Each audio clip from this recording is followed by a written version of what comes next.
Anyway, all right, let's get to this story. You guys ready? This story, this is like a palate cleanser story for the day. This is a crazy, crazy story. But here's a question for you. Did the United States land on the moon?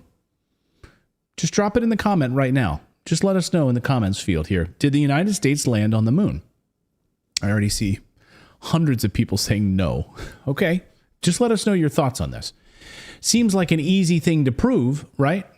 We know the landing site. We know exactly where they apparently landed, right?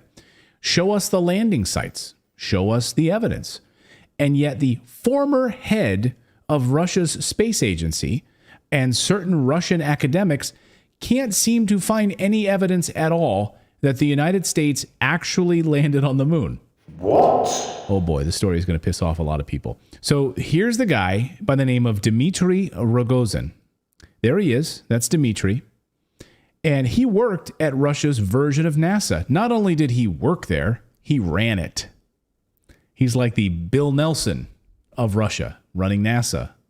So Dmitry was the head of Russia's space agency. He later became the Prime Minister of Defense and ambassador to NATO. He has a degree in journalism, so he knows how to ask questions, pertinent questions, and a degree in economics, a graduate degree in economics. His parents were scientists, and he's not afraid to ask actual questions, as good scientists do. Well, he just posted something on his Telegram channel. He has almost 90,000 subscribers on his Telegram channel. And I've gotten the translated version of it from Russian, but he posted it, and it's very fascinating. So here's his Telegram channel, and it's Rogozin at the front. That's what he calls his Telegram channel. And he says he admitted that about 10 years ago, while he was the head of the agency, he went on a bit of a spirit quest. He was trying to understand something that didn't make a lot of sense to him. You see, he was trying to understand how Soviet cosmonauts did multi-day expeditions in order to land on the moon, but when they returned, they could barely stand on their feet at all, almost like they were handicapped. They had to undergo very long recovery times. And he couldn't understand then how the Americans emerged from the lunar modules, looking like they had just stayed at the Four Seasons. Because they're Nephilims. It didn't make any sense to him. It didn't make any sense to him that they were they came back refreshed. You know, when they landed in those modules and they got out and they looked all refreshed. You know the theory of Nephilims from the Bible, like the angels came down and made superhumans, basically. Yeah. So it could be that. Maybe it could be. So he started asking some questions like, why would, you see the videos of these guys landing on the moon, right? You see these videos of them, the lunar modules landing in the ocean, and they get out and they looked like, they had just stayed at a Four Seasons. Like they're all refreshed. It didn't make any sense to him. So he started asking some tough questions at the space agency. Four Season moon. Yeah. So he started asking some tough questions at the space agency that he was in charge of. He wanted to know where the evidence was that the Apollo 11 moon mission ever reached the lunar surface.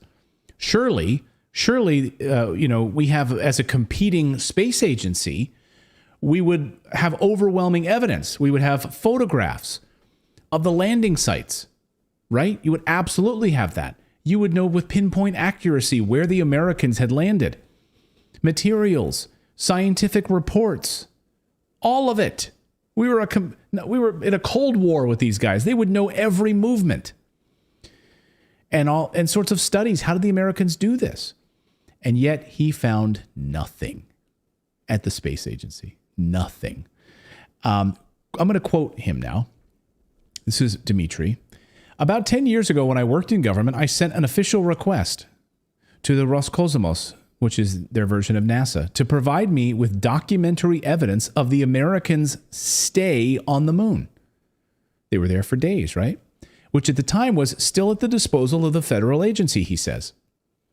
He continues, I was painfully embarrassed by the fact that the Soviet cosmonauts returning from multi-day expeditions could barely stand on their feet and underwent a long recovery after such flights. And the Americans crawled out of their lunar ships like cucumbers from the garden, he says.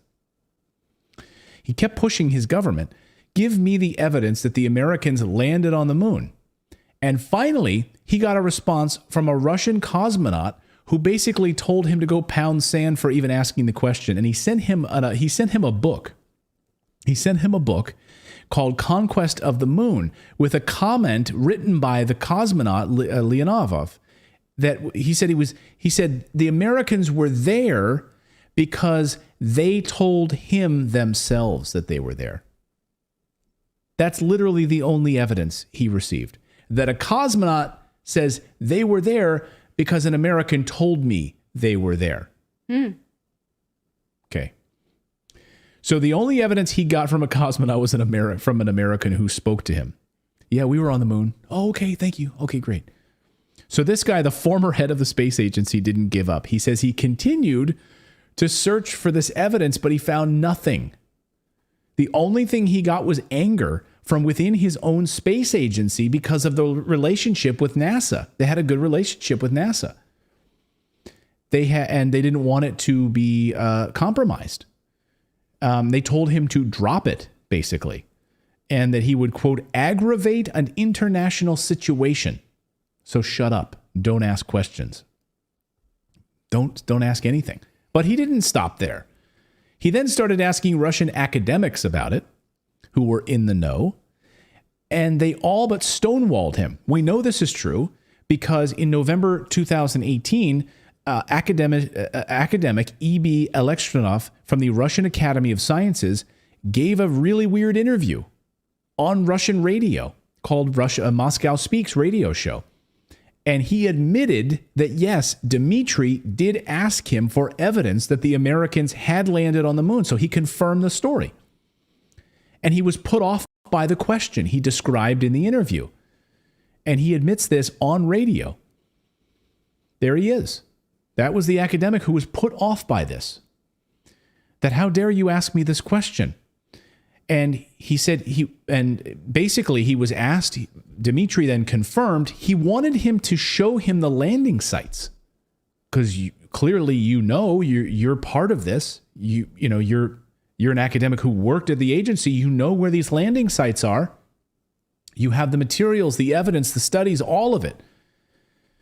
And he said he wouldn't look. He wouldn't look. And the reason he wouldn't look, according to this author, and you can speculate, but according to this author of this piece, says that they would find virginal sites. Nothing there. No evidence that the Americans had landed in those sites at all. If they examined them, there wouldn't be debris. There wouldn't be boxes left over. There wouldn't be a rover that they left behind. There wouldn't be golf clubs. There wouldn't be anything that they purported to have landed there with. MTV flag? Yeah, the MTV flag. That wasn't there.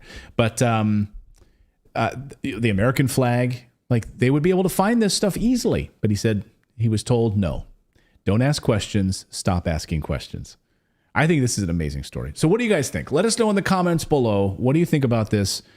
Head of the Russian Space Agency saying, I would just love to see some evidence of it. I'm just asking a simple scientific question. How are our cosmonauts coming back from these missions and can't even walk? And they're wrecked. And we have video footage of them coming down in the water, and they're like, doo-doo-doo, and, a little rough, a little rough. And you would think, because, the Russians, their disinformation, that, they'd be motivated to show that Americans didn't land on the moon. To disrupt this story. Right. But so then why are they protecting America?